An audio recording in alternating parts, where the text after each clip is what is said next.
Hey baby, how y'all doing? I'm so glad you came to see me. Baby, are you ready to jump back into dreaming big dreams while living in a small world? I know I am. We're going to start on chapter 2 today, baby. It's called The Arrogance of a Dream, and it's written by James W. Chavis. Baby, if you don't have a copy, go ahead and get you a copy, baby. It's over there on Amazon. The link is in my bio, sugar. It's under my husband's book, James W. Chavis. All right, sugar, let's get started. The Arrogance of a Dream. In my life, I have found a few things to be true. And one of those things is that having a dream will cause you at times to come off as arrogant. Throughout my life, I have been called arrogant and even stuck up on several occasions and in several different ways simply because I had a dream. How can having a dream make you seem arrogant? Dreams give you purpose, and with that purpose comes a sense of being unwilling to settle for less than your dream because you know you were meant for something more. I remember times in my life when there were young ladies who really liked me, had cared about me, even would do almost anything for me. But because I had a dream of the wife I wanted, I didn't waste my time. I would be friends with them and maybe even flirt with them, but wouldn't date them because I saw no future in it. This led to me being called arrogant and other names on numerous occasions.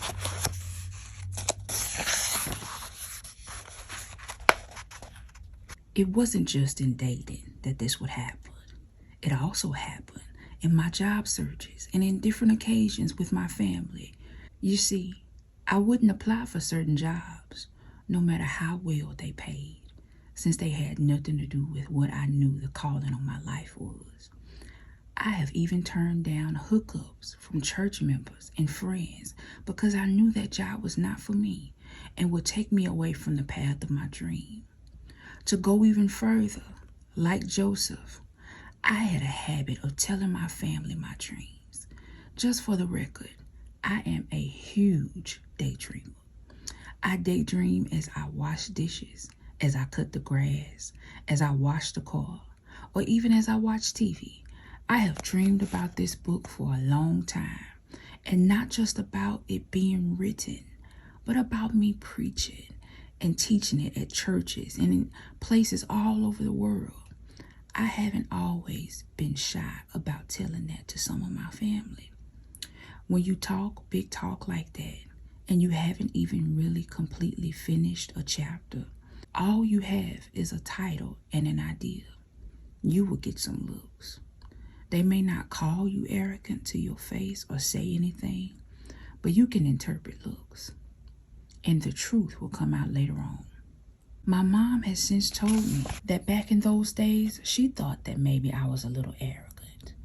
Don't feel like you need to compromise, change, feel bad, or even apologize because you have a dream.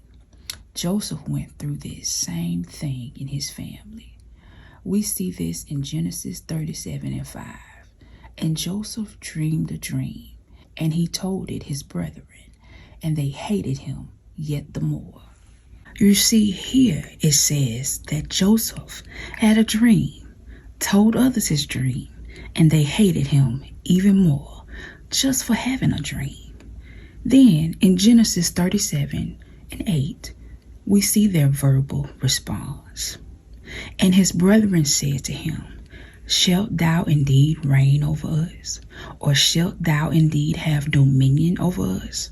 And they hated him yet the more for his dreams and for his words. Here we began to see that they thought of Joseph as arrogant because of his dream. And what they thought of his arrogance caused them to hate him, the scripture tells us, even more. Now, looking deeper into this, we see that it didn't stop there. In Genesis 37, verse 10 through 11, we see these words. And he told it to his father and to his brethren. And his father rebuked him and said unto him, What is this dream that thou hast dreamed? Shall I And thy mother and thy brethren indeed come to bow down ourselves to thee to the earth.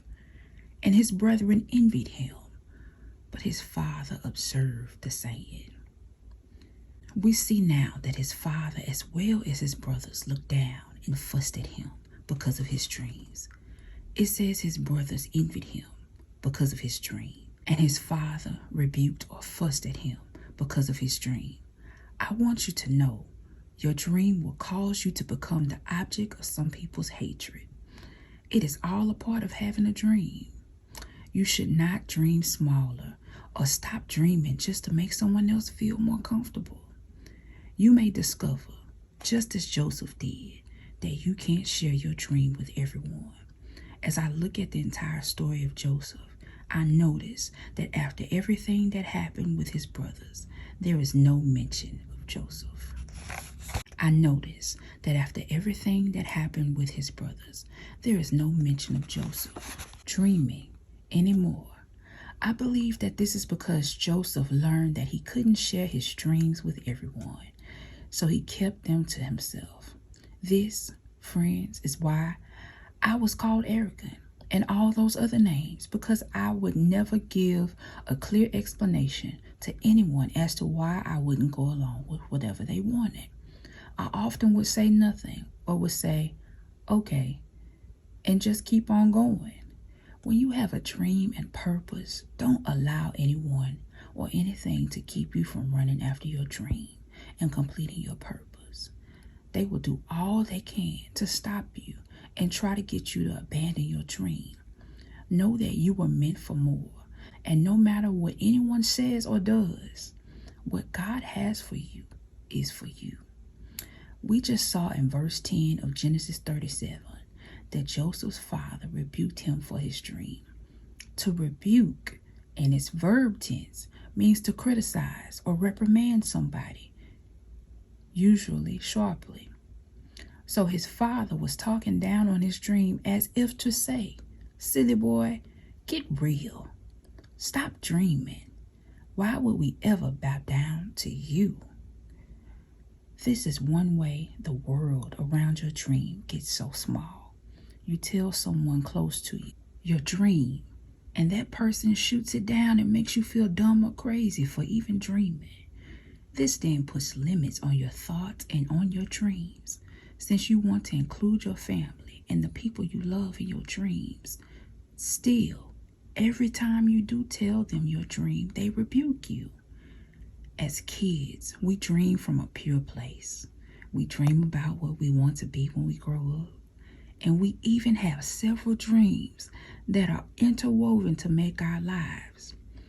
My goddaughter is 7, and she has told my wife, her mother, and me that when she grows up, she wants to be a doctor with a dance studio where she teaches on the weekends and sometimes at night. She also wants to sing and record an album, all while being married and having a family. We have made it a point not to tell her, baby girl, that's too much. You can't do all of that. Doctor's hours are crazy, and you won't have time for that other stuff. No, we encourage her and tell her, that's right, you can and will do it. You will have your own private practice and set your own hours as a doctor. Then you can do all that other stuff you want whenever you want. Felt about it is this. I see Joseph's dream, and I realize that if Joseph is to be in a position for his family to bow down before him, then that means that when Joseph makes it to the top, he wouldn't forget his family. They would be there with him. He didn't say he had a dream that all were his slaves. He didn't say that he had a dream that they all were his slaves, or that they all were bound up, tied up, and shackled. No, they were free and came and bowed before him. They couldn't see that Joseph was including them in the next level of his dream. All they saw was arrogance. How dare he say we would bow down to him? We are older than him, taller than him, better looking than him. If anyone should rule this family, it should be Reuben or one of his older brothers, but not the snot-nosed, spoiled brat. If other people you include in your dream in one way or another are not right there on your level, they will see you as arrogant. I have found this to be the absolute truth. One of my younger sisters told me one day not long ago about a dream. She has a dream of becoming a famous singer and buying the entire street she grew up on and building us all a house on that street. I was okay with her dream of becoming famous and buying the street she grew up on, but when she said that she would build me a house, I began to think I can build my own house. And I even joked with her and said, nah, that's too close. I want to be out in the country so my neighbors are a half mile down the road. You see, I rebuked her and hated on her dream for trying to include me in it. At least she had me right there beside her or with her. That is the arrogance of a dream. It is not that you think you are better than anyone, or even the fact that you dream. No, the problem comes when you try to include others in your dream and tell them about it. We get that "what about me" syndrome and begin to think, how dare you dream over me and my life as if I don't have dreams or plans of my own. My dreams don't involve me bowing down to you. Let me close this chapter with these final thoughts. There is no arrogance or harm in including others in your dream. I do not want to discourage anyone from including loved ones in their dreams. It is the sign of a pure dreamer that can include a loved one in a dream and not in a servanthood or I'm standing over you kind of way, but in a way that says, when I reach the top, I don't want you left out in the cold. Remember, though, and keep in mind the danger of sharing that dream with others. Some will welcome it because your dream for them is better than the dream they have for themselves. But others will call you arrogant for overshadowing and casting shade over what they thought was a big dream until they heard yours. That is where the arrogance of the dream comes in. They had a dream and a plan for their life that didn't include you blessing them and being over them. Now you have crushed their dream, so they think you are arrogant. Genesis 37:11 tells us Joseph's father Jacob kept the dream in mind. And this shows us that not everyone you tell will openly celebrate your dream or tell you they like your dream. Jacob's reaction tells us you will have some people rebuke you publicly but support you in secret because of your dream. Jacob wasn't truly upset by the dream because as a father, I believe he wanted the best for his son. However, he had to look out for and protect all of his children in this situation by publicly rebuking Joseph. Some people who rebuke you publicly, you will find, may be some of your biggest closet supporters. Just as Joseph, don't become angry or bitter when not everyone celebrates your dream. They may call you names or talk down on you, but hold on to your dream. The thing about arrogance is that often it is not the person being called arrogant who sees themselves in this way. It is not the person being called arrogant who sees themselves in this way. Arrogance is often a projected image of how someone else perceives you. As you dream, know that others with whom you share your dream may label you and try to contract the world around your dream in this way.